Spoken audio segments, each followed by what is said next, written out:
সব জ্যোতিষী করে একখানো কইরা। এবার নমরুদে আমি স্বপ্ন দেখছি, ব্যাখ্যা কর। জ্যোতিষেরা কয় রাজা সাহেব ও খোদা সাহেব, ব্যাখ্যা করতে তো বড় ভয় লাগে, কেমনে ব্যাখ্যা করব? নমরুদে কয় ভয়ের কিছু নাই, ব্যাখ্যাটা করলে আপনি যদি আবার আমাদের উপর স্টিম রুলার চালান, কারণ আপনি যে কি পরিমাণের জালিম, আমগত্তিকা তো বালার কেউ জানে না, কথা কোন ঠিক কিনা? নমরুদে কয় এত করে কিছু কমু না। জ্যোতিষীরা সবাই মিলে একটা রায় দিল, আপনি যে স্বপ্ন দেখেছেন, আপনার স্বপ্নের ব্যাখ্যা হলো এমন একটা সন্তান আপনার রাজ্যে জন্ম নিবে, যেই সন্তানে আপনারা ইবাদত করার যেই ধর্ম আপনি প্রচলন করছেন, এই ধর্মকে বরবাদ করে দিবে। আপনার ধর্মের মানুষগুলাকে ওই সন্তান তার আনিত এক খোদার ধর্মে প্রবেশ করায়া এক একজনকে তার ধর্মের অনুসারী বানায় দিবে। জোরে বলেন সুবহানাল্লাহ। নমরুদের সিংহাসন থেকে দাঁড়ায় মাথায় হাত কস কি? এতদিন ধরে এত কষ্ট করে তো সাম্রাজ্য সাজাইলাম, কস কি? আগে কইছি আপনি যে জালিম, আপনারা ডরাই। আচ্ছা তোরারে কিছু কমু না, কিন্তু এটা সমাধান কি? কোনো সমাধান নাই। একটা রাস্তা আছে, এই বাচ্চা এখনো জন্ম নেয় নাই, মায়ের গর্ভে আসে নাই, এই মায়ের গর্ভে আসার থেকে যদি ঠেকাইতে পারেন, বা আমরার গণনা যদি ভুল হয়, হয়তো জন্ম নিয়ে নিচে শিশু অবস্থায় আছে, এদেরকে যদি ঠেকাইতে পারেন তাইলে হয়তো বাঁচার একটা রাস্তা আছে, নাইলে কোনো উপায় নেই। নমরুদের সঙ্গে সঙ্গে একটা মন্ত্রী পরিষদ গঠন করলো নতুন করে। মন্ত্রী পরিষদের মধ্যে নমরুদে উল্লেখ করলো, আপনাদের দায়িত্ব হলো আজকের থেকে যত শিশু বাচ্চা আছে সব হত্যা করা হবে, যত স্বামী স্ত্রী আছে তাদেরকে আলাদা করে দেওয়া হবে, স্বামীর সাথে স্ত্রী থাকতে পারবে না। কেননা স্বামী স্ত্রী একত্রে থাকলে যদি ওই যে স্বপ্ন দেখছে ওই লোকের আবির্ভাব হয়, আগমন হয়ে যায়।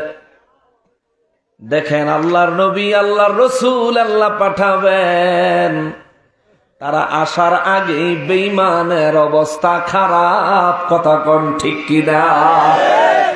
আর প্রতি বছর বছর আমার নবী আগমনের মিলাদুন নবী আসার আগেই ওয়াহাবিদের অবস্থা খারাপ।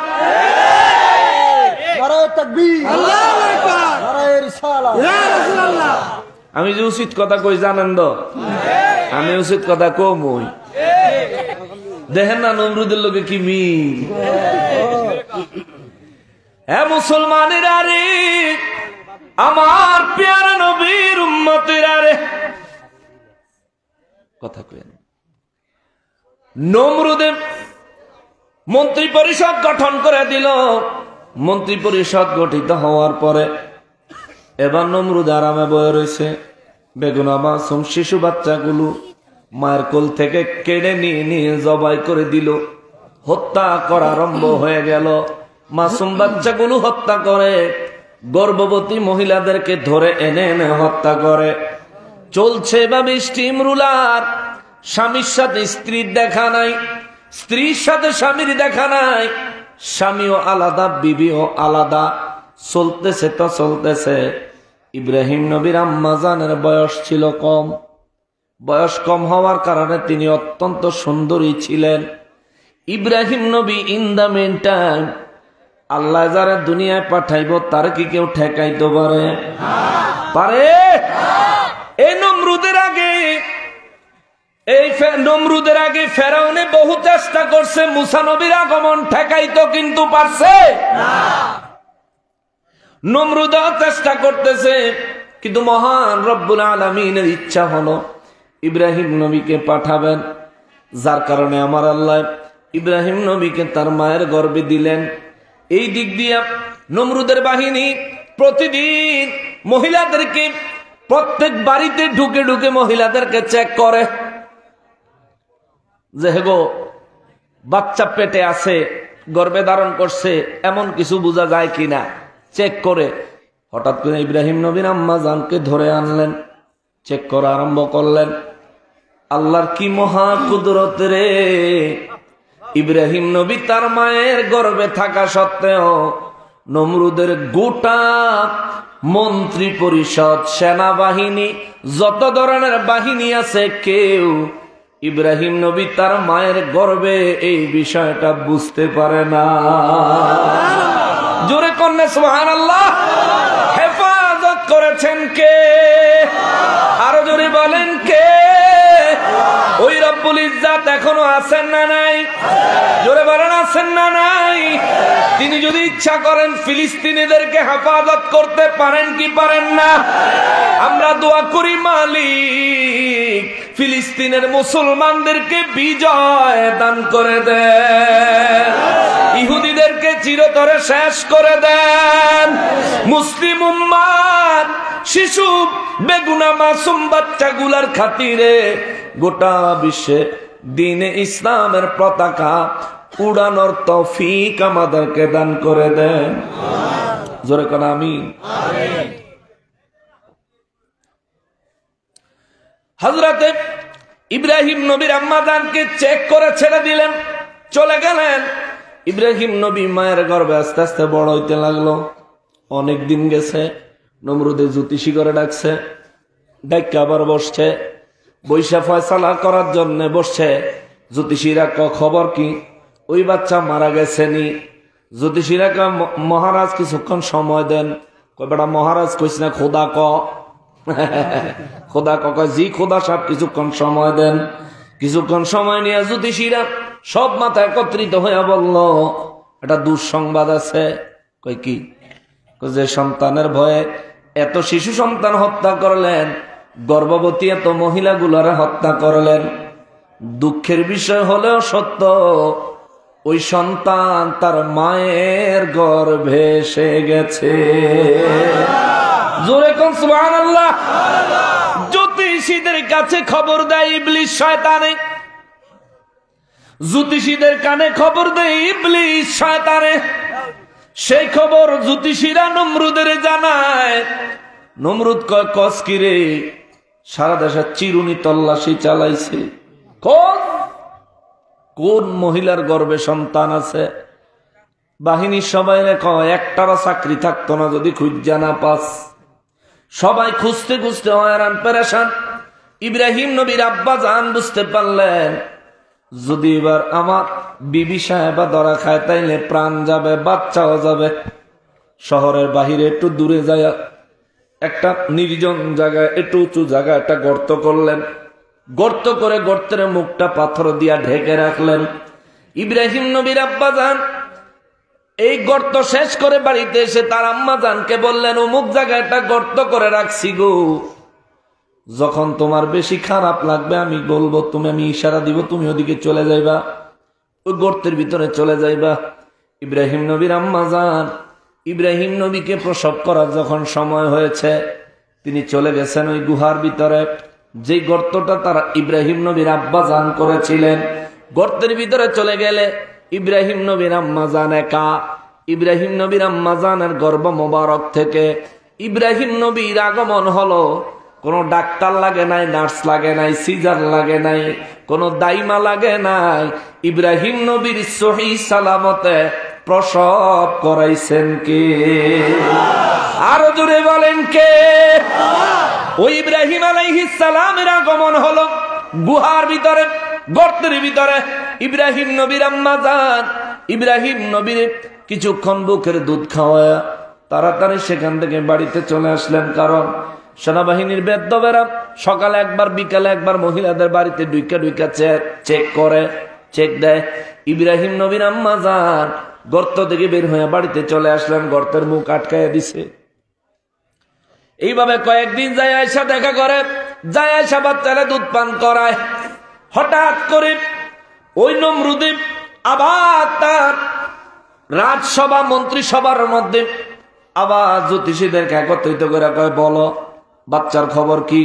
কয় আপনি ঘুমাইয়া রয়েছেন, বাচ্চা তো দুনিয়ায় আয়া পড়ছে। সুবহানাল্লাহ। নমরুদ কয় কি কর, আমার রাজ্যের ভিতরে কোনো বাচ্চা হয়নি। এই যে আমরা কইলেই তো পরে আমগুলো লগে উল্টা ঠেলবেন, আপনার লগে তো ঠেলুইয়া কেউ নাই। আমরা একটা কালা কালা মানুষ নিজের খোদা দাবি করে বই রইছেন, আমরা ডরের ছোট কই হ আসলে বাস্তবে আপনি আমার কালা ওই বাচ্চা আইসা পড়ছে।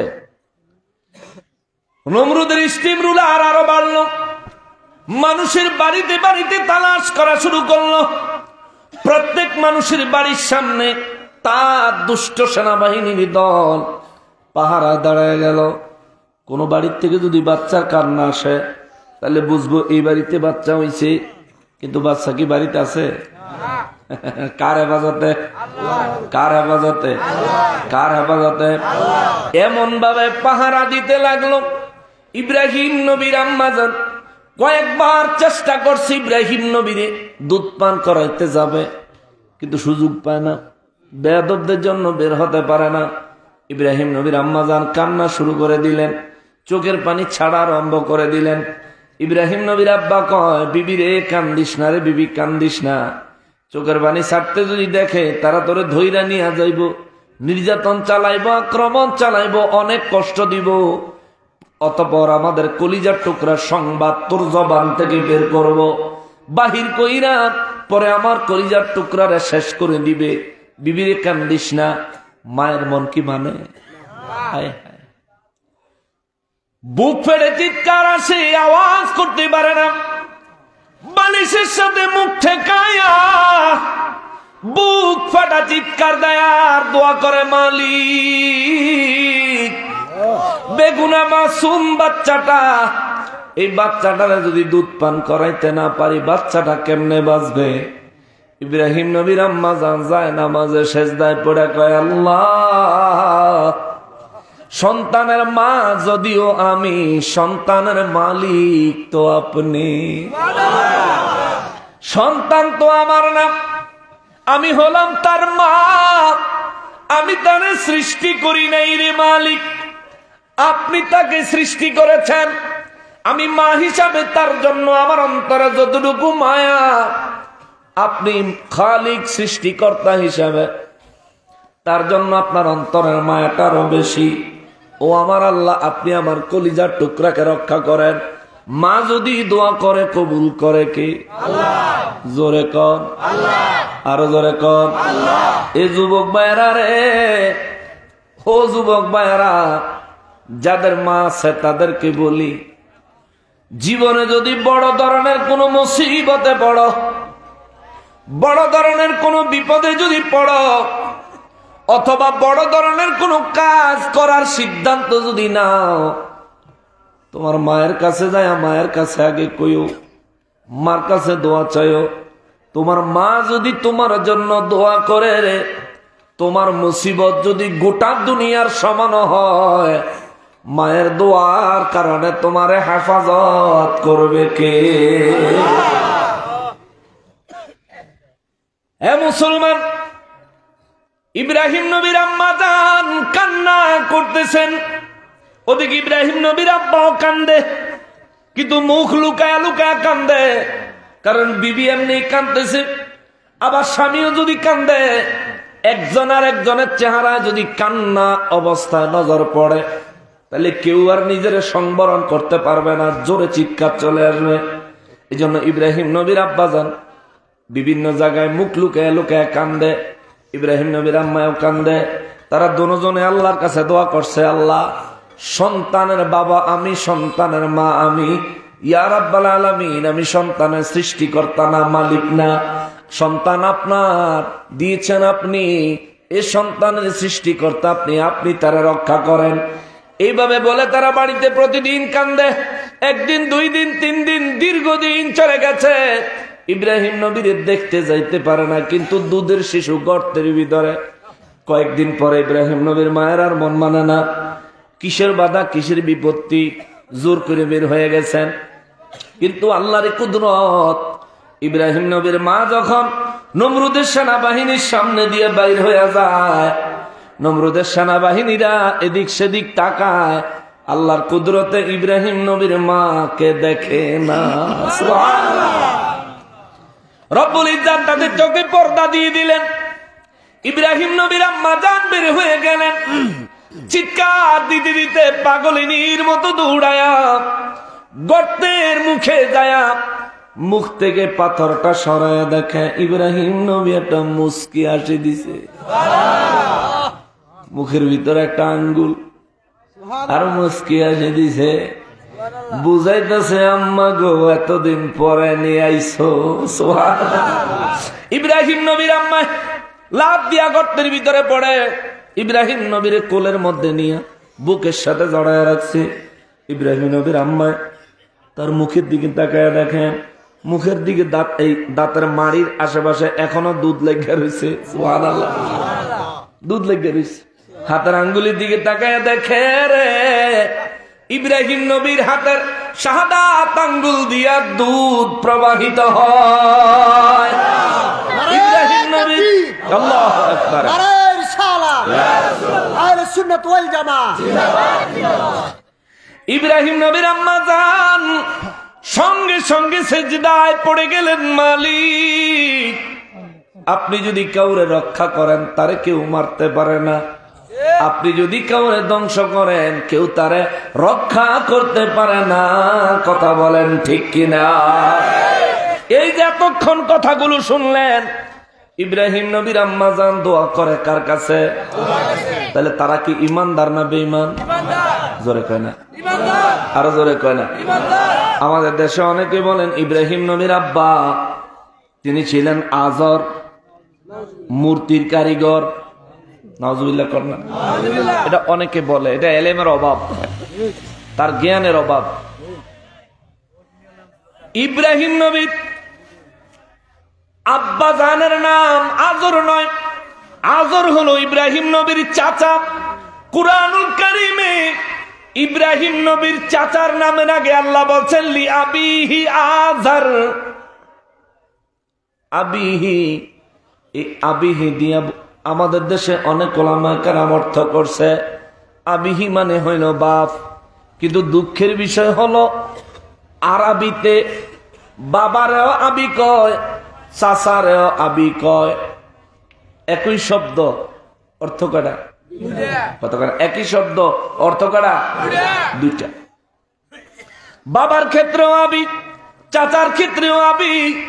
আরব দেশে যারা থাকছেন, যারা আরব দেশে গেছেন, আরব দেশে থাকছেন, আরবি ভাষা জানেন, তারা বিষয়টা জানবেন। এই জন্য আমার আল্লাহ কুরআনুল কারীমে ইব্রাহিম নবীর চাচারেও লি আবিহি আযরা বলেছেন।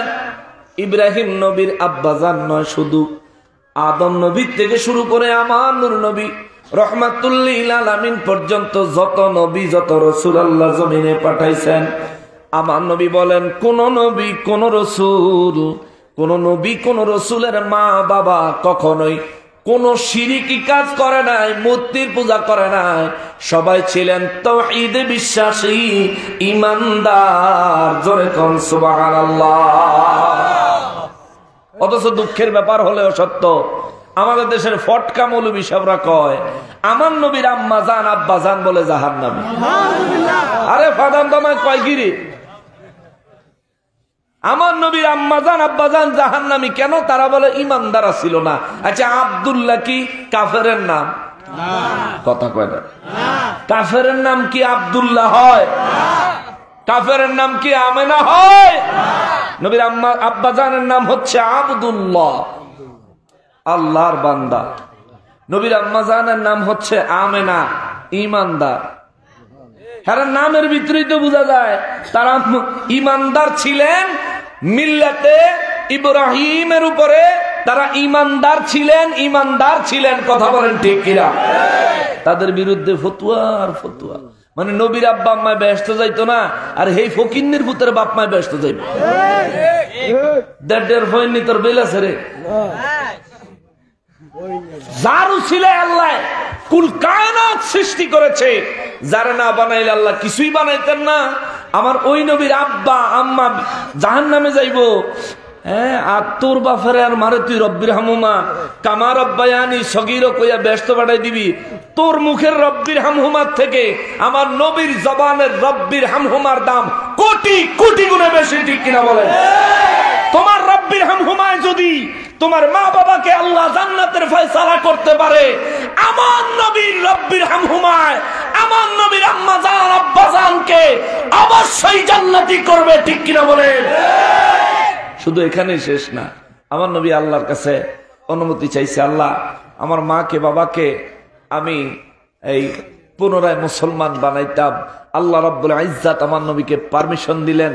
নবীজি কবরের কাছে গেলেন, তার আম্মা জানকে আব্বা জানকে ডাকলেন, কবর থেকে বের হলেন। নবীজি নিজের কালেমা পড়ায় মুসলমান বানায় কবরে ঢুকাইছে। বিশ্বাস হয়নি? বিশ্বাস হয়নি?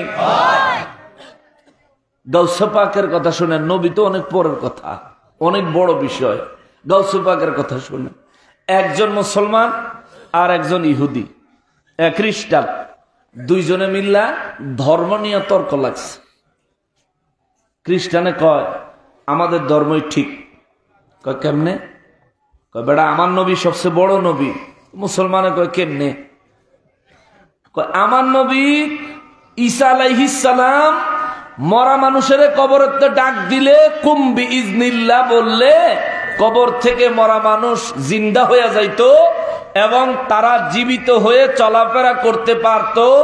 আমার নবী মরা মানুষ জিন্দা করতে পারত। আমি খ্রিস্টান, আমি গৌরব বোধ করি। তুমি যে মুসলমান, তোমার নবী মরা মানুষ কবরতে জিন্দা করতে পারত নি। এখন এই বেচারা তো সাধারণ মানুষ।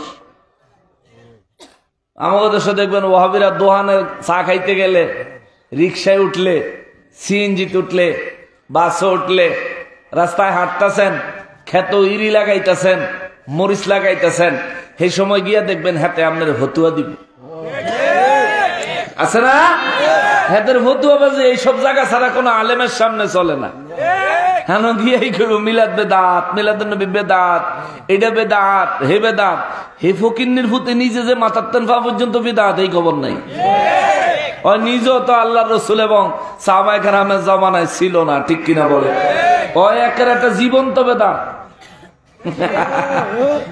একটা জিন্দা বেদাত। আর বেকুবে কয় মিলাদ বেদাত। আর মিলাদ পরে বেদাত করিস, তুই আগে নিজে দাঁত হইয়ালো, ঠিক কিনা বলো?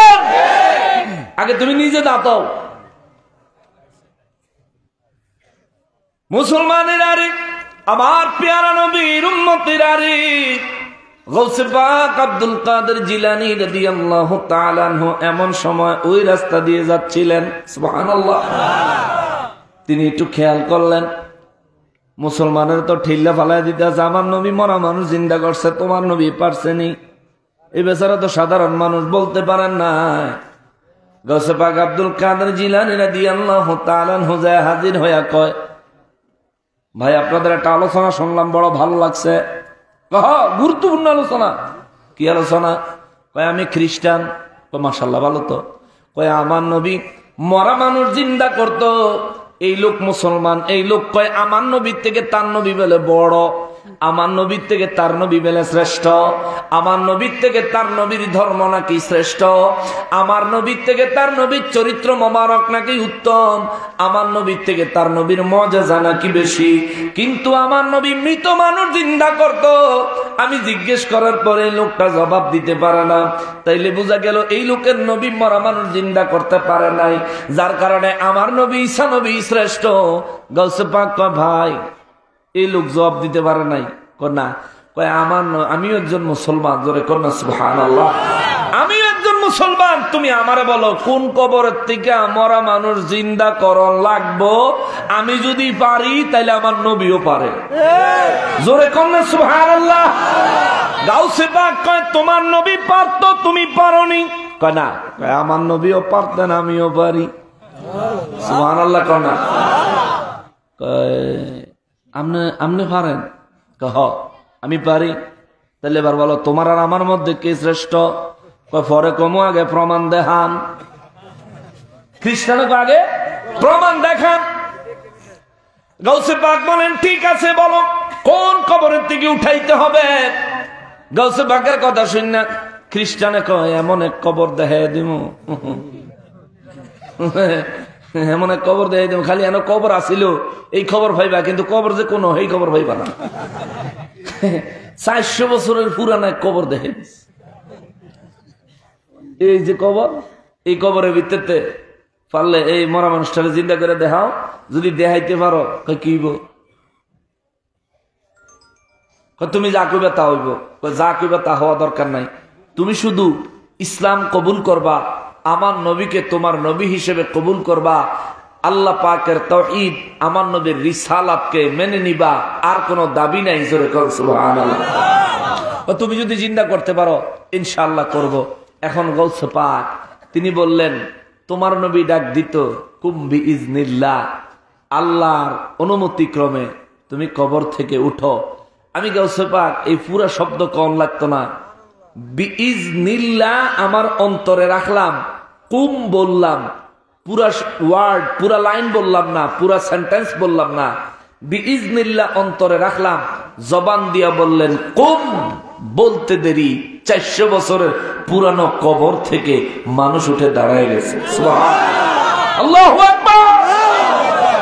ওলি আল্লাহ চিনে না, ওলি আল্লাহর কথা শুনলে অনেকের মাথা গরম হয়ে যায়, কারণ তার ওই যে ভিতরে করুণা, তার ইমানও করুণায় ধরছে। ওলি আল্লাহর কথা শুনলে হ্যারে মাথা গরম হয়ে যায়, ফায়জমা গরম হয়ে যায়, ঠিক কিনা বলেন?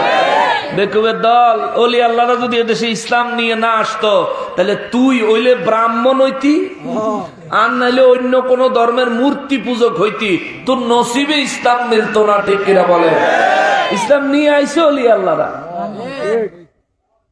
এই ওলি আল্লাহ করে মানতে চাও না তুমি? তোমার মতো না খান্দা না চিজ আল্লাহ জমিন আর হইতে পারে না রে। সময় আছে, তওবা করো, ফিরে আসো। তুমি আল্লাহর ওলিদেরকে দেখতে পারো না, ভালোবাসতে পারো না। দেখো না, আমরা আল্লাহর ওলিদেরকে ভালোবাসি, আবার আমাদের মধ্যে অর্থাৎ সুন্নিদের মধ্যেই আল্লাহর ওলি হচ্ছে, এখনো আছে। শাহজালাল বাবা সহ যত আল্লাহর ওলিরা আছে সব সুন্নি, আমরাও সুন্নি, ঠিক কিনা বলে? তুমি ওলি আল্লাহ দেখতে পারো না, তুমি একটা ডাহা ওয়াহাবি সুরের দল। আল্লাহ হেদায়েত দেখ, জোরে করা আমি। এ মুসলমানেরা রে, আমার পেয়ারা নবীর উম্মতেরা রে, কষ্ট হচ্ছে আপনাদের? আমি ঘটনাটা আলোচনা করে তারপরে তাফসীরের দিকে আসি, নাইলে হঠাৎ করে মাঝখান থেকে বুঝতেন না।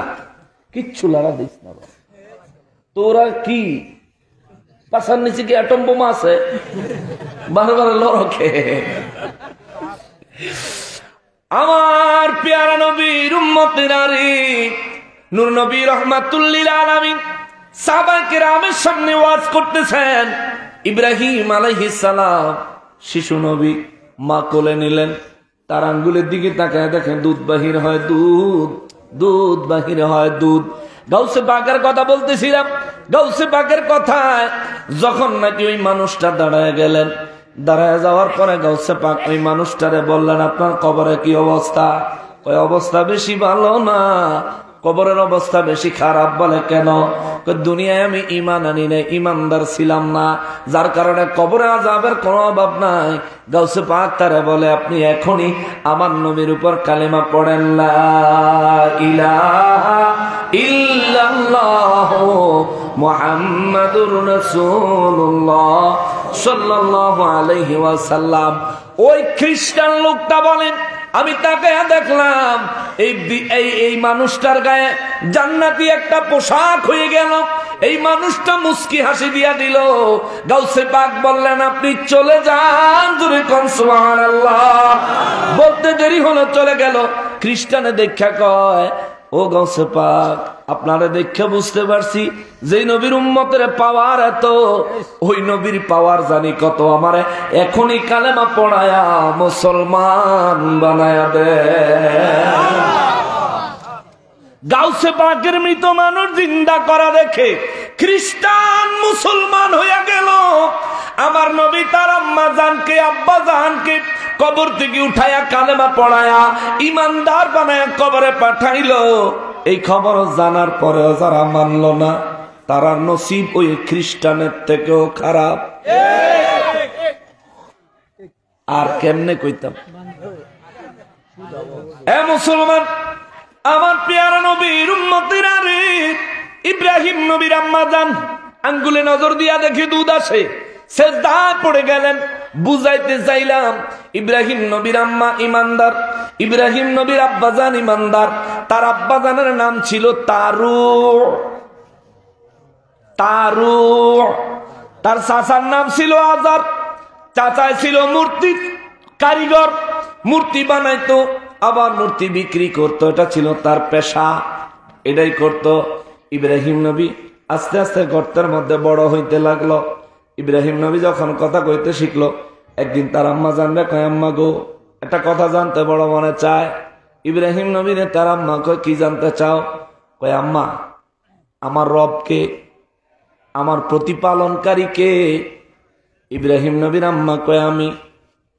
কয় আম্মা তোমার রবকে, তোমার প্রতিপালনকারী কে? কয় তোমার আব্বায়। কয় আম্মা আমার আব্বার প্রতিপালনকারী কে? জোরে কন্যা সুবহানাল্লাহ। ইব্রাহিম নবীর আম্মা কয় চুপ করো। যদি ইব্রাহিম নবীর আব্বায় মূর্তি পূজার সাথে জড়িত থাকতেন, ইব্রাহিম নবীর আম্মা অন্তত বলতো তোমার আব্বার প্রতিপালনকারী নমরুদে, ঠিক না? নাইলে একটা মূর্তির নাম কইতো, মূর্তির নাম বলে নাই, নমরুদের কথাও বলে নাই। ইব্রাহিম নবীর আম্মা জান বললেন বাবা চুপ করো। এই দিনের মতো ইব্রাহিম নবীর আম্মা বাড়িতে চলে গেছে।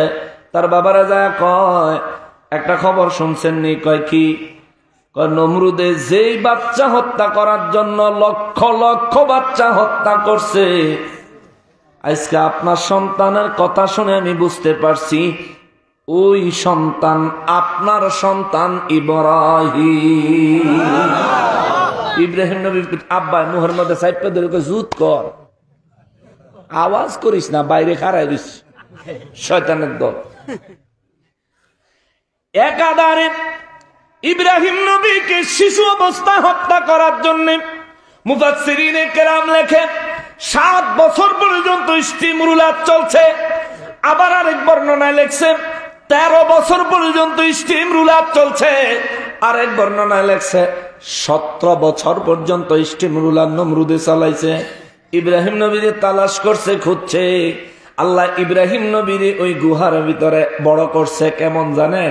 ইব্রাহিম নবীর আম্মা কয় আমার কলিজার টুকরা অন্য 10টা সন্তানের মতো না রে, আমার কলিজার টুকরারে আমি আজকে যা রাইখা আসতাম, পরের দিন যায় আমার সন্তানের গ্রোথ বাড়ন্ত, শরীরের গ্রোথ এত বেশি পরিমাণে দেখতাম, আমি বুঝতে পারতাম একদিনে আমার সন্তানের শরীরটা যতটুকু বড় হয়েছে, যতটুকু শক্তি সামর্থ্যবান হয়েছে, এই এলাকার অন্যান্য মায়েদের যত সন্তান আছে 1 বছরেও এত বড় হয় না।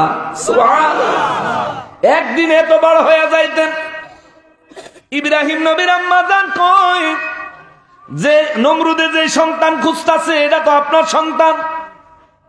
ইব্রাহিম নবীর আব্বা মুখে চাপ দিয়া ধরছে, খবরদার আওয়াজ করিস না, আমাদের সন্তান হলে আমাদের তো সৌভাগ্য, আমরাও আল্লাহ পাকের তাওহীদে বিশ্বাসী, আল্লাহ তাওহীদে ঈমান আনছি, আল্লাহর ইবাদত করি, আমাদের ঘরে যদি এমন বিশেষ সন্তান আল্লাহ দেন, নিশ্চয়ই আল্লাহর বিশেষ কোনো প্রতিনিধি হবে, আমাদের আওয়াজ না করে তার যত্ন নেওয়া দরকার। জোরে কন্যা সুবহানাল্লাহ।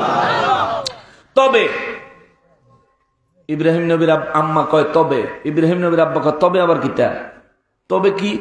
কতে আজকে কিছু কথা কইছে। কি কইছে? কতে আমার জিগাইছে তার রবকে, তারে প্রতিপালন কে করে? আমি বললাম আমি করি। আমার জিগাইলো আমার প্রতিপালন কে করে? আমি বললাম তোমার কথা।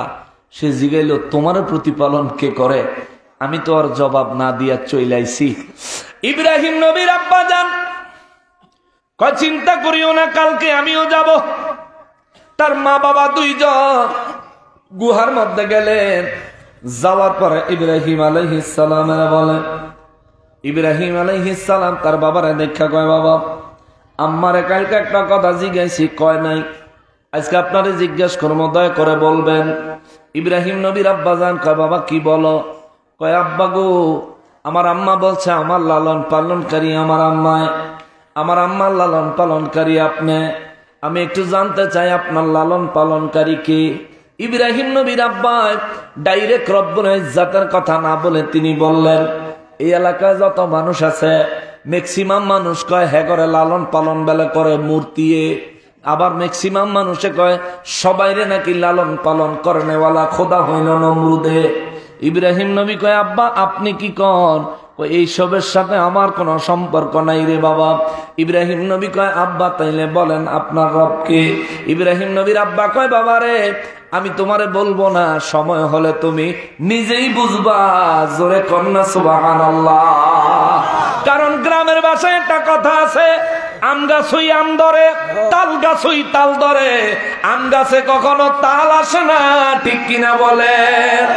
যেমন বাবা তেমন সন্তান, যেমন মা তেমন সন্তান আমার রব্বুল ইজ্জাত দিয়েছেন।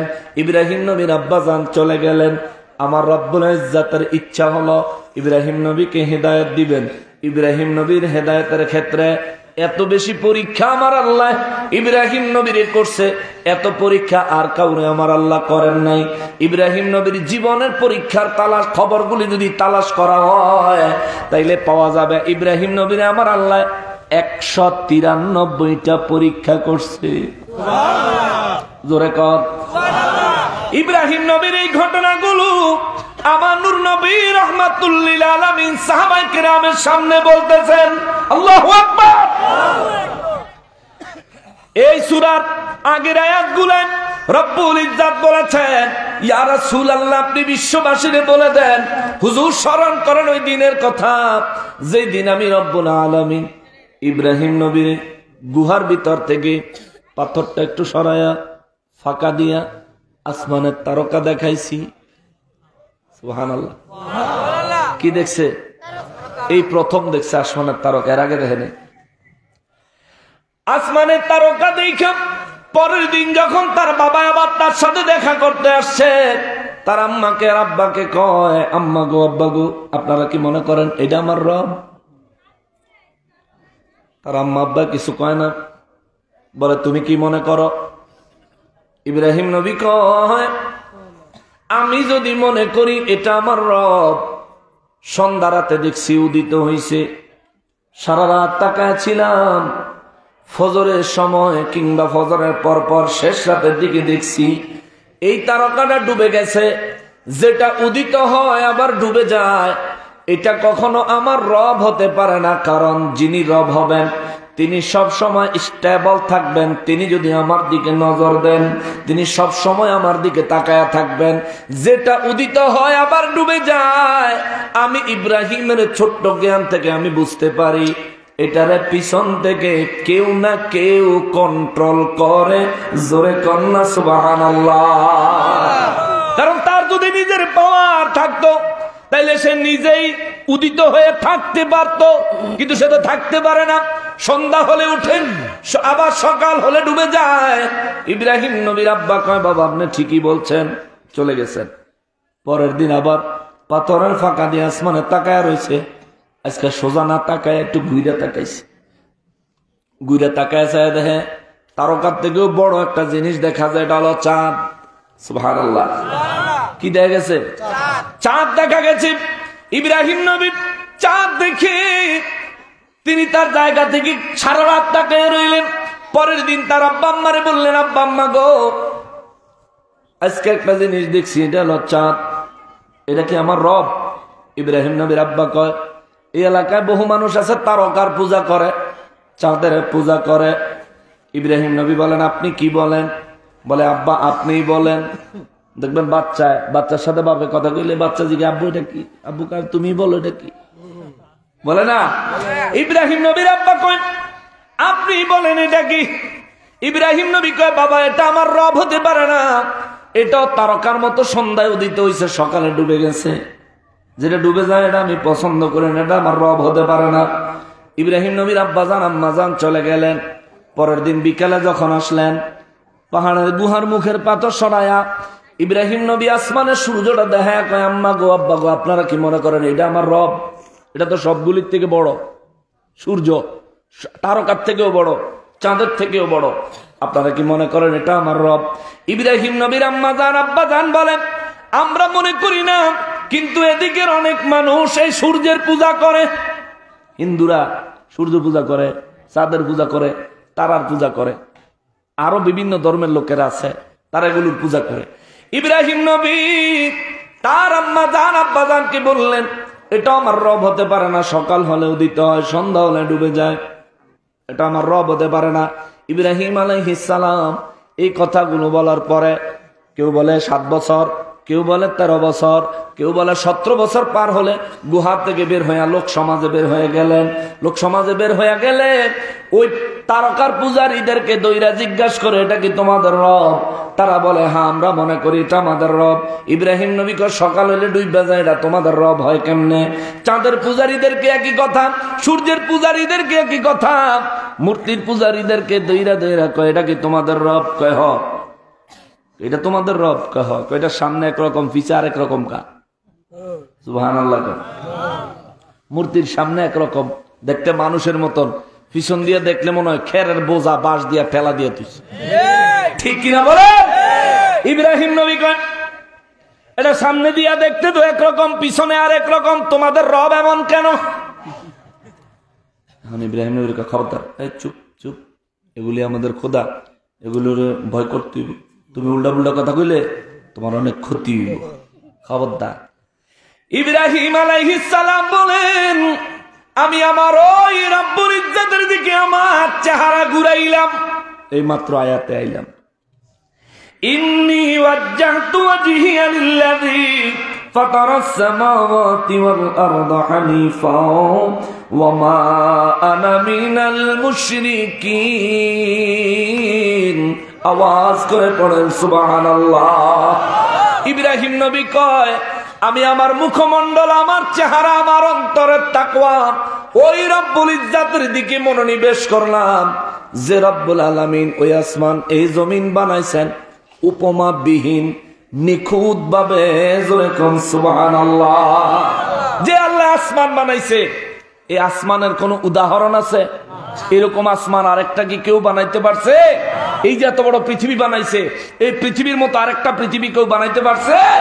ইব্রাহিম নবীকে আমি ওই আল্লাহর দিকে, ওই রবের দিকে আমার চেহারা ঘুরাইলাম যে রব আসমান এবং জমিন বানাইছেন উপমা বিহীন। জোরে করনা সুবহানাল্লাহ। ওয়া মা আনা মিনাল মুশরিকিন। আর আমি স্বীকৃতি দিচ্ছি, আমি তোমাদের মতো মুশরিক না। আমি মূর্তির পূজা করি না, আমি তারকার পূজা করি না, আমি চাঁদের পূজা করি না, আমি সূর্যের পূজা করি না, বরং ওই তারকা, চাঁদ, সূর্য যিনি সৃষ্টি করেছেন, যিনি নিয়ন্ত্রণ করেন, আমি ইব্রাহিম তার ইবাদত করব, তার উপর ঈমান এনেছি। জোরে কোন সুবহানাল্লাহ। নমরুদের বাড়ি খবর চইলা গেল, খোদা সাহেব জ্যোতিষীরা এতদিন আপনারা যে বুদ্ধি দিছে, যে ছেলের কথা বলছে এই ছেলে তো চলে আসছে। ঠিক আছে, এই ছেলে তো কয় হেতে বেলে আমরা নামাজের সময় যা নামাজে দাঁড়ায় পড়েননি, ইন্নী ওয়াজ্জাহতু ওয়াজহিয়া লিল্লাযী ফাতারাস সামাওয়াতি ওয়াল আরদা হানিফা ওয়া মা আনা মিনাল মুশরিকিন।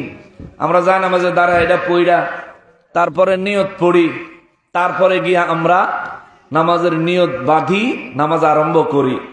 আর আমাদের দেশে ফিতনাবাজ এত পরিমাণে বাড়ছে, তারা কইতেছে ইন্নী ওয়াজ্জাহতু নামাজের আগে পড়লে বেদাত, নিয়ত বাঁধতে পরে পড়লে বেলে সুন্নাত। তারা এটা বলতেছে, মানে কি যে বলতেছে হুশ নাই। যেন খারানোর দরকার হেন বইয়া থাকে, যেন বইয়া থাকার দরকার হেন খারিয়ে থাকে। তার অবস্থাটা হয়েছে এরকম, হুশ নাই। পাগলে কিনা কয়, যেমন আজকে আসার সময় কাছাকাছি এসে এক দোকানের সামনে মানুষের জিজ্ঞেস করলাম, আপনাদের এই এলাকাটার নাম কি যেন? না না, মাদ্রাসাটার নাম কি? কিরাটন। কিরাটন মাদ্রাসাটা এখান থেকে কত দূর? দোকানের মধ্যে 2-3 জন মানুষ দাঁড়ানো ছিল, তারা কয় অল্প একটু, অল্প কিছুক্ষণ লাগবে, চলে আপনার সামনে গেলেই পাবেন। রাস্তার টানে একটা কয় অনেক দূর, 20 মাইল দূরে, 40 মাইল দূরে। সুস্থ না পাগল? সুস্থ না পাগল? পাগল কথায় আছে, পাগলে কিনা কয় ছাগলে কিনা খায়। আসলেই সে অসুস্থ, সুস্থ মস্তিষ্কের মানুষ। অন্য লোকেরা কইতাছে গেলে অল্প একটু গেলেই পাইবেন, তে কয় 20 মাইল দূরে, 40 মাইল দূরে। আমি হ্যাঁ তোমারটাই ঠিক আছে। কই আমরা সামনের দিকে এসে পড়ছি। মুসলমানের আরে ও মুসলমান, এই ইন্নী ওয়াজ্জাহতু ওয়াজহিয়া লিল্লাযী ফাতারাস সামাওয়াতি ওয়াল আরদা হানিফা ওয়া মা আনা মিনাল মুশরিকিন, এই দোয়াটা সর্বপ্রথম ইব্রাহিম নবীর জবানে বাইর হইছে। ওই কথাটা আমার আল্লাহ কোরআনুল কারীমে নাজিল করেছেন, আমার নূর নবীর উপর নাজিল করেছেন। এই যে এতক্ষণ ঘটনাগুলি বললাম, এই সমস্ত ঘটনাটা আমার বানানো না, আমার নিজের অভিজ্ঞতার না, আমার নূর নবী বয়ান করেছেন, দলিলাদিল্লাহ কালেকশন করে সেখান থেকে জানতে পেরেছি। জোরে বলেন সুবহানাল্লাহ। এ মুসলমান, ইব্রাহিম নবীর জামানায় কি আমার নবী ছিলেন? কথা কেন? ইব্রাহিম নবীর জামানায় কি আমার নবী ছিলেন? জাহিরি ভাবে ছিলেন না, কিন্তু হাকিকতে বিশ্বাস হয়নি। হাকিকতে বিশ্বাস হয়। হুজুর প্রমাণ লাগবো, প্রমাণ ছাড়া মানি না। হ্যাঁ, প্রমাণ লাগবো তো। ইব্রাহিম নবীর নমরুদে যখন আগুনে নিক্ষেপ করে, আমরা আগুনের ভিতরে হাত দিলে কতক্ষণ পর আগুন জ্বলা আরম্ভ হবে? কতক্ষণ পরে? দেরি হইতো না? সাথে সাথে ইব্রাহিম নবীর আগুনে ফেললেন। ইব্রাহিম নবী আগুনে পড়ে আছে। জিবরাইল আমিন আসলেন, হুজুর আপনি অনুমতি দেন, আগুন নিবাইব, নমরুদের গোষ্ঠী উদ্ধার করব। ইব্রাহিম নবী কয় না না না, এটা করা যাবে না। জিবরাইল আমিন কয় হুজুর কষ্ট সহ্য হয় না। ইব্রাহিম নবী কয় তোমার বেশি কষ্ট লাগে? কয় হ হুজুর, অনেক কষ্ট লাগে, আপনি আল্লাহর একজন মনোনীত নবী, আপনার জন্য বড় কষ্ট লাগে। ইব্রাহিম নবী কয় যে আল্লাহ আমারে বানাইছে তার কি কষ্ট লাগে না? সুবহানাল্লাহ। এই যে কথাগুলো জিবরাইল আমিনের সাথে ইব্রাহিম নবীর কথাবার্তা হইতেছে, আগুনের বাইরে না ভিতরে? কথা কয় না। আগুনের বাইরে না ভিতরে? আমরা আগুনের ভিতরে থাইকা কারো লগে আলাপ করলে আলাপ চলবো না শরীর জ্বলবো? কথা কয় না কারে? আলাপ চলবো না শরীর জ্বলবো? ইব্রাহিম নবী তো আলাপ করে, শরীর তো জ্বলে না। সুবহানাল্লাহ কয় না? জোরে কয় না? আরো জোরে। ইব্রাহিম নবী আগুনের ভিতরে জিবরাইল আমিনের সাথে আলাপ করে, ইব্রাহিম নবী জ্বলে না। সাহাবায়ে কেরাম কয় হুজুর ইব্রাহিম নবী জ্বলল না, কারণ কি? আমার নবী বলেন জিবরাইল আমিনের, ইব্রাহিম নবী কইল জিবরাইল তুমি চলে যাও, আল্লাহ যদি দয়া হয় রক্ষা করবে, আল্লাহ যদি চায় আমি ইব্রাহিম জ্বলে ছাই হয়ে যাব, কোনো আপত্তি নাই, কারণ আমি চাই কার সন্তুষ্টি? কার কার কার? আল্লাহ জিবরাইল আমিন রে জিবরাইল আগুনের খবর দেয়, কুলনা ইয়া নারু কুনি বারদা ওয়া সালামান আলা ইব্রাহিম, ইব্রাহিম নবীর জন্য আগুন ঠান্ডা শান্তিদায়ক হয়ে যাও। চিৎকার দিয়া কোন সুবহানাল্লাহ। তাহলে আল্লাহর এই হুকুমটা কি শুরুতে হইছে না শেষে? আপনাদের কষ্ট হইতেছে। ইব্রাহিম নবীর আগুনে জ্বালানোর হুকুমটা আল্লাহর পক্ষ থেকে কি প্রথমে আসছে না শেষে? কথা বুঝতেছেন তো? শেষের দিকে আইছে। তাইলে এই হুকুম আসার আগ পর্যন্ত ইব্রাহিম নবী আগুনের বাইরে না ভিতরে? সাহাবা, এবার আপনাদের কাছে আমার প্রশ্ন, আমরা যদি আগুনে হাত দিলেই আমরা জ্বলে যাই, তাহলে ততক্ষণ ইব্রাহিম নবী জ্বললো না কেন? আমার নবী জবাব দেয়, কারণ আমি নবী তখন ইব্রাহিম নবীর মেরুদণ্ড মোবারক। জোরে কর। হুজুর দলিলটা কোথায় আছে? নুজহাতুল মাজালিস কিতাবের 2য় খণ্ড খুলবে। মুসলমানের আরিফ, আমার প্রিয় নবীর উম্মতের আরিফ, ইব্রাহিম আলাইহিস সালাম যখন বললেন আমি ওই রব্বুল ইজ্জতের দিকে আমার চেহারা ফিরাইলাম, আমি ইবাদত করব তার, আমি মুশরিক নই, আমি মুশরিক নই। সঙ্গে সঙ্গে আল্লাহ কয় ওয়াহাজ্জাহু কওমাহু, ইব্রাহিম নবীর সাথে তার সম্প্রদায়ের লোকেরা ঝগড়া লেগে গেছে। কি লাগছে? শেষ করে দেই। আমি গুছাইয়া তাফসীর আসছি, এখন শুধু সামনের দিকে যাব। ঝগড়া লেগে গেছে। ঝগড়া লাগলে ইব্রাহিম নবী জবাব দেন, ক্বালা তুহাজ্জুনি ফিল্লাহি ওয়া ক্বাদ হাদান, তোমরা আমার সাথে ওই আল্লাহ সম্পর্কে ঝগড়া করতেছো, আরে আমার আল্লাহ তো আমাকে হেদায়েত দিয়েছে, জোরে কন্যা সুবহানাল্লাহ। সবাই নমরুদের গিয়ে খবর কইছে আয়ে পড়ছে, নমরুদকে ধরে লিয়ে আয়ে পড়ছে, মানে তার ওই আমি খুঁজতেছি 17 বছর ধরে। ইব্রাহিম নবীরে ধরে লয়ে গেছে। ইব্রাহিম নবীরে কয় তোমার নাম কি? কয় ইব্রাহিম। বাবার নাম কি? তারও। এতদিন কই আসছিলা? আমার আল্লাহ আমার জানো রাখছে, হ্যাঁ নইয়াছিলাম। সুবহানাল্লাহ। কয় এই তুমি কি আমার খোদা মানো না? কয় না। কয় কি লিগা? আপনি যে কালা,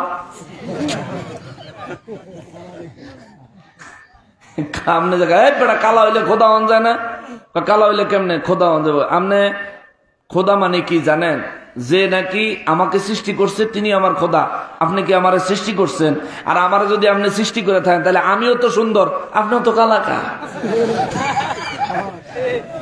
নমরুদে গায়ে সভাসদ যারা আছে সব যাও যাও যাও যাও, এই বাইরের মানুষ যা আছে সব যাও, শুধু মন্ত্রী পরিষদের লোক থাকবো, সব ইজ্জত চাইতেছে, সব যাও যাও। সব মানুষ বেরিয়ে গেছে। আছে কারা? মন্ত্রীরা। আছে কারা? মন্ত্রীরা। এই তুমি বহুত কথা কইছো, তুমি আমারে খোদা মানবা কি মানবা না হিডা কও। খোদা আপনারা মানতে আমার কোনো আপত্তি নাই, কিন্তু আমার একটা প্রশ্ন আছে, উত্তর দিবেন, এরপর আপনার আমি খোদা মাইনালাম। নমরুদে কও সবার সামনেই কইতাম না একলা একলা শুনবে?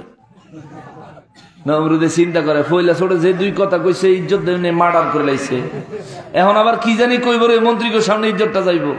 থাক বাবা তুমি একটু খারাও, মন্ত্রীরা সব যান, আমি তার লগে কথা কয়ে লই। ইব্রাহিম আলাইহিস সালামে দাঁড়াইছে, সব চলে গেছে। কও কি কইতা? আপনারে খোদা মানতে আমার কোনো আপত্তি নাই, শুধু একটা কথার উত্তর দেন, আপনি মরবেননি। সুবহানাল্লাহ। কন্যা নমরুদের মাথাটা টাং করে উঠছে, কি দেখল রে, এমন কথা তো আর কেউ বলে না। কহ মরণ তো লাগবই। কয় আপনি যদি আমার আগে মরে যান গা, তখন আমার উপায়ব কি? আপনি যদি আমার খোদা হন আর আপনি যদি আমার আগে মরে যান গা, তো পরে আমার উপায়ব কি? আপনার পরে কারে খোদা কইয়া?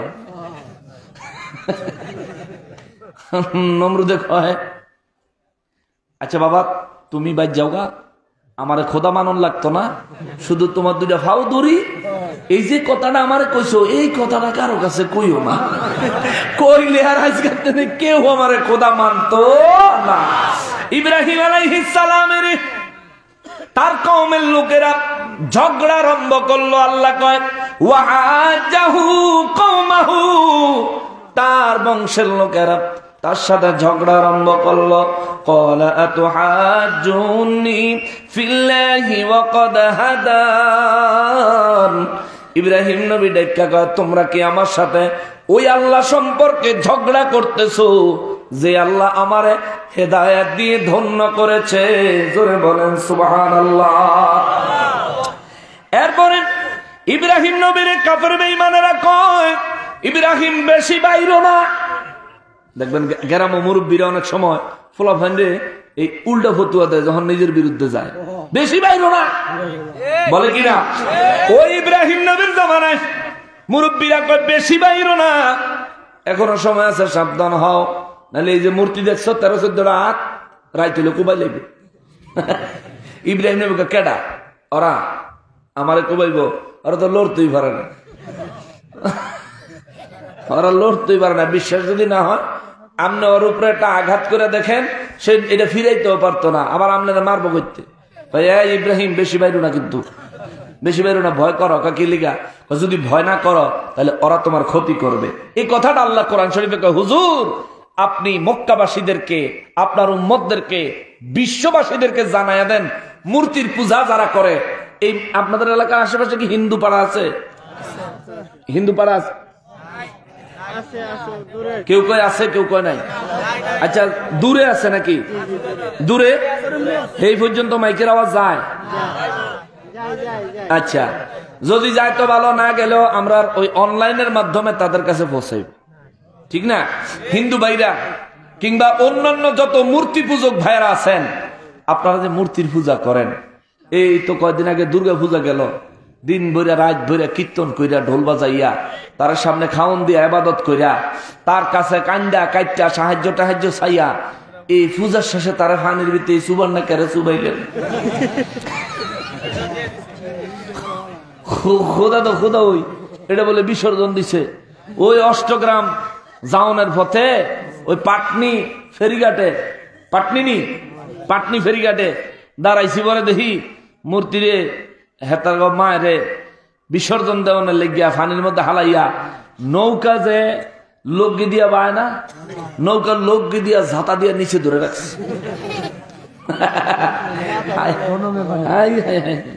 তারা এটা তাদের ধর্মীয় একটা নিয়ম। তবে আমরা হিন্দুদেরকে আঘাত করছি না, হিন্দু ধর্মকে হিট করে কথা বলছি না, শুধু হিন্দু ভাইদের বিবেকের কাছে দেই, ভাই এই মূর্তি আপনার রব হতে পারে না, এই মূর্তি আপনাকে সৃষ্টি করতে পারে না, আপনারাই তাকে সৃষ্টি করেছেন। এই মূর্তি আপনার কোনো উপকার করতে পারে না, আপনারাই তারে বিভিন্ন রং দিয়া রঙিন করে সাজাইছে। এই মূর্তি আপনার ইবাদতের হকদার হতে পারে না, কারণ সে আপনার কোনো উপকারও করতে পারে না, ক্ষতিও করতে পারে না। ঠিক কিনা বলেন? এই মূর্তি আপনার রিজিক দাতা হতে পারে না, কারণ এই মূর্তির সামনে যত খাবারই দেন সে কোনো খাবার খেতে পারে না। মুসলমানেরা, এটা হলো তাবলীগ করলাম। আমার ওই হিন্দু ভাইদেরকে অনুরোধ করি, ও ভাই মূর্তি কোনো মানুষের স্রষ্টা হতে পারে না। যদি মূর্তি আপনার স্রষ্টা হয়, তাহলে যে ব্যক্তি মূর্তিটা বানাইছে ওই ব্যক্তি মূর্তি স্রষ্টা, ঠিক না? তাহলে যে ব্যক্তি মূর্তি বানাইলো ওই ব্যক্তির যিনি বানাইছে তিনি হলেন আমাদের সকলের রব। কথা বলেন ঠিক কিনা? আকল দিয়ে চিন্তা করেন, মাটি, খড় আরো বিভিন্ন উপকরণ দিয়া তারে বানাইয়া আপনার খোদা কেমন এক খোদা, আপনার খোদা ব্যানগাড়ি না হইলে আনন্দ যায় না। বাজারের আবার পয়সা না দিলে বেচে না। ভগবান খোদা রব বেচা কিনি হয়, এটা কোনো কথা হইল? খোদা বেচা কিনি হয়, বেচুইয়া একটা দাম কয়, কিনুইয়া আর একটা দাম কয়, দামাদামি কইরা একবারে কিনা লই আইলেন। আহা, এমন এক ধর্ম। আপনার ধর্ম বলে গরুর দুধ খান, আবার এমনও ভিডিও দেখছি গরুর মুতো খায়, দেখছি না? তো গরুর দুধ আর মুত হইলে আপনাকে লাগা, গরুর গোশত আর দুধ হইলে আমাকে লাগবে, ঠিক কিনা বলেন? প্রস্রাব তো না পাক জিনিস, ওইটা কেন খাইবেন? গরুর দুধ পান করেন, গরুর গোশত খাইতেছেন না। ভাই গরু তো আল্লাহ তাআলা মানুষের কল্যাণের জন্য সৃষ্টি করেছেন, ঠিক কিনা বলেন? গরু বেচা টেহা লইয়া যাইতে পারেন, আপনি গো মা আরেকজনের কাছে বেচা দিয়ে লাইতারেন, যে কিনা নিতেছে হ্যাঁ যে জবা করে দিবে এটা কিন্তু আপনি জানেন, ঠিক না? যে কিনে নিতেছে সে যে জবাই করে দিবে আপনি কিন্তু জানেন। জানো মার গো সামনে খান না, কিন্তু মারে কুরবানি দেওয়ার লেগে আপনি বেচে দিতেছেন। এটা তো ফাগলামি না? বিবেকবান মানুষের বুঝতে হবে। রব্বুল আলামিন বলেন, ইব্রাহিম আলাইহিস সালামের সঙ্গে তার কওমের মানুষ ঝগড়া লাগিয়া গেল। এই কথাগুলো আমার নবী বলতেছেন। আমার নবী কি ইব্রাহিম নবীর জামানায় জাহিরি ভাবে ছিলেন না, কিন্তু হাকিকতে ছিলেন? জাহিরি ভাবে ছিলেন না, হাকিকতে আমার নবী ছিলেন। যার কারণে আমার আল্লাহ আমার নবীকে বলেন, হুজুর স্মরণ করেন ওই দিনের কথা। এই কথা কইয়া ইব্রাহিম নবীর ঘটনাগুলো আমার আল্লাহ উল্লেখ করলেন সংক্ষিপ্ত ভাবে। আমার নবী বিস্তারিত ভাবে সাহাবায়ে কেরামের সামনে বয়ান করলেন। জোরে বলেন সুবহানাল্লাহ। মুসলমানেরা রে, আমার রব্বুল ইজ্জাত আয়াত নাযিল করেন। ইব্রাহিম নবীর যখন কইল মূর্তির পূজা করে নাইলে তোমার ক্ষতি হইব, ইব্রাহিম নবী কয় ওয়ালা আখাফু মা তুশরিকুন বিহি ইল্লা আইয়াশা রাব্বি শাইআ। আমি তোমাদের ওই রবকে ভয় করি না, তোমাদের ওই মূর্তিকে ভয় করি না যাদেরকে তোমরা শিরিক করো, যাদের শরিক করে তোমরা নিজেরা মুশরিক হয়েছ, আমি তাদের ভয় করি না। ভয় করি না কেন ভয় করেন না? ইল্লা আইয়াশা রাব্বি শাইআ, তোমাদের এই মূর্তি আমার কিছুই করতে পারে না।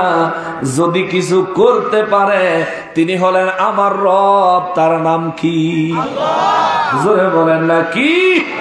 ইব্রাহিম নবী কা ওয়াসিয়া রাব্বি কুল্লা শাইইন ইলমা, আমার রব হলেন এমন ক্ষমতাশালী, আমার রবের ইলম, আমার রবের জ্ঞান এই তামাম সৃষ্টি জগৎকে চতুর্দিক থেকে পরিবেষ্টন করে আছে, চতুর্দিক থেকে ঘিরে আছে।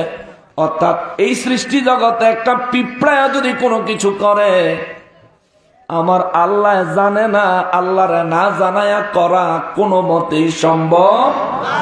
তিনি সব জানে, তিনি সব করে। আফালা তাযাক্কারুন, তোমরা তবুও কেন তার উপর ঈমান আনো না? তবুও কেন বুঝো না? জোরে কন্যা সুবহানাল্লাহ। বৃষ্টির মতন কুয়াশার পানি পড়তেছে, শীতের আবাস কিশোরগঞ্জ থেকে লয়ে গেলাম। উদ্দেশ্য আছিল সামনে আর একটু বিস্তারিত আলোচনা করব, কিন্তু রাতও অনেক হয়েছে। মাশাআল্লাহ 1:18, সামনে আর যাওয়া যাইতো না। ইনশাআল্লাহ দোয়া করবেন, আবার কখনো কোনো এক জায়গায় দেখা হইলে কথা হবে, বয়ান হবে ইনশাআল্লাহ। তবে অনুরোধ থাকবো, আইনা 12টা বাজে স্টেজও দিয়েন না।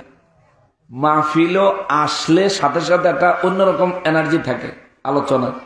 আয়া বইয়া বিভিন্ন জনের লগে বিভিন্ন কথাবার্তা বলতে বলতে বলতে বলতে এগুলো অনেক সময় এনার্জি লস হয়ে যায়। তো যাই হোক, তবুও আল্লাহর ওলির নির্দেশ মোতাবেক আল্লাহ পাকের কুদরতের দরবার থেকে যতটুকু আমাদের জন্য বাজেট হয়েছে এতটুকুই রহমত এবং বরকত, এতে কোনো সন্দেহ নাই।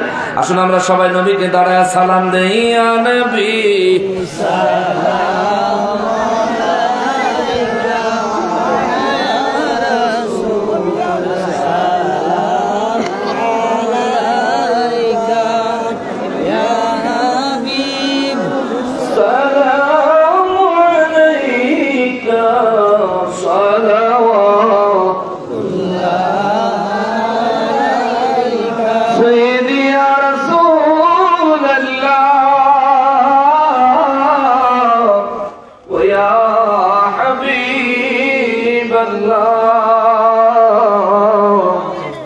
जन्नत से बेहतर मदीना दिल में है यही तमन्ना हो कैसे मदीना जाना बेकुल है दिले दीवाना या नबी सलाम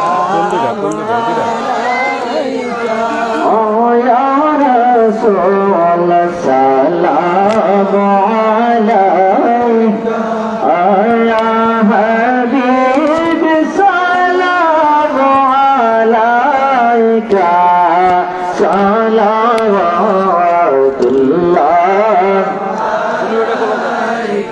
नबी जी